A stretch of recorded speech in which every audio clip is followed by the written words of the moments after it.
Hi అండి, బుర్రపాడు కిచెన్కి స్వాగతం. ఈరోజు మన రెసిపీ రామెన్. రామెన్ అన్నది జపనీస్లో ట్రెడిషనల్ ఫుడ్. ఇది చైనీస్, కొరియా, బర్మీస్లో ట్రెడిషనల్ ఫుడ్.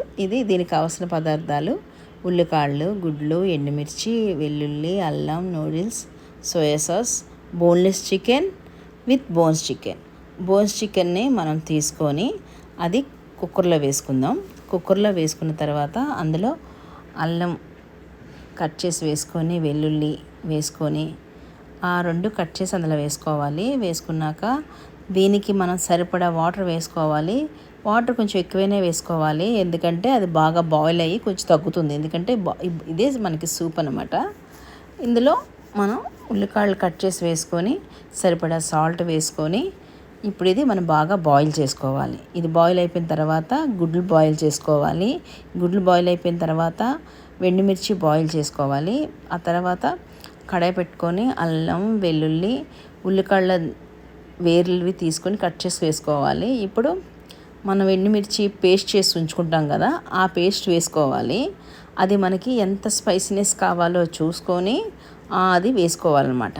ఇప్పుడు మనం బోన్లెస్ చికెన్ను తీసుకొని దాన్ని కీమా చేసుకున్నాం. ఆ కీమాని తీసుకొచ్చి ఇందులో వేసుకొని బాగా కలుపుకొని బాగా ఫ్రై అయిన తర్వాత పక్కన ఉంచుకుంటాం. అలాగే ఇంకొక బోన్లెస్ చికెన్ ఉంటుంది కదా, దాన్ని కొంచెం పెద్ద పెద్ద ముక్కలుగా చేసుకొని, అసలు యాక్చువల్లీ పెద్దదే వేసుకొని వేపుకోవాలి, కానీ నేను అలా చేయకుండా చిన్న చిన్న కట్ చేసి దాంట్లో పెప్పర్, సాల్ట్ వేసి నీట్గా ఫ్రై చేసుకుంటున్నాం అన్నమాట. ఫ్రై చేసుకొని ఇది బాగా బాయిల్ అయ్యాక పక్కన పెట్టేసుకుంటాం. ఇప్పుడు కడాయి పెట్టుకొని అందులో వాటర్ బాయిల్ అయిన తర్వాత నూడిల్స్ వేసి, నూడిల్స్ బాగా మరిగాక పక్కన ఉంచుకుంటాం. ఇప్పుడు మనకి రెడీ అయిపోయింది.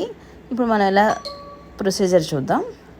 ఫస్ట్ నూడిల్స్ వేసుకొని దాని మీద మనం సూప్ వేసుకుంటాం. ఏదైతే బాయిల్ చేసామో ఆ బాయిల్ అయిన సూప్ అందులో వేసుకొని దాని మీద స్ప్రింగ్ ఆనియన్,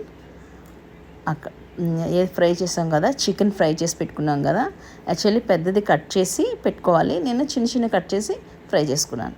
ఇప్పుడు మనం హాఫ్ బాయిల్ వేసుకోవాలి. మనం హాఫ్ బాయిల్ తినలేము కాబట్టి ఫుల్ బాయిల్ వేసుకున్నాం. దాని మీద కీమా వేసాం. ఇప్పుడు మనకి రామెన్ రెడీ. Tasting time. టేస్ట్ చూసి రామెన్ ఎలా ఉంది అనేది నేను చెప్తాను, కానీ యాక్చువల్లీ చాలా బాగుంటుంది. ట్రై చేయండి. ఇది ఎక్కువగా చైనీస్, జపనీస్, కొరియా, మయన్మార్ వీళ్ళు ఎక్కువ చేస్తారు. మనకైతే కొంచెం ఇప్పుడిప్పుడు తెలుస్తుంది. సూపర్గా ఉంది. ఇలాగే సేమ్ యాసిడ్ చేసుకోండి. చాలా ఈజీ ప్రొసీజర్, ఈజీగా అయిపోతుంది.